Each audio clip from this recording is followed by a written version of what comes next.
എന്തോ നിങ്ങളെ ആദ്യമായിട്ട് കണ്ടപ്പോ തന്നെ നല്ല പരിചയവും ഒരുപാട് അടുപ്പമുള്ള പോലെ തോന്നിനേനു.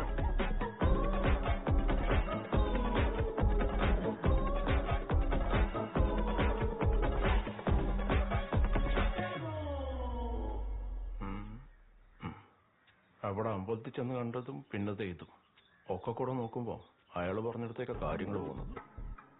ഇനി ഇത് തള്ളിക്കളയണേ. നമുക്കച്ഛന് അത്ര വിശ്വാസമായിരിക്കണം. അതിപ്പോ തള്ളിക്കളയണ്ട. ഈ വക സംഭവങ്ങളൊക്കെ നമ്മുടെ നാട്ടിൽ ഇപ്പോഴാ വരണേ. അതും ഏറെ സഹായം കൊണ്ട്. ഇതൊന്നും ഇല്ലാതിരുന്ന കാലത്ത്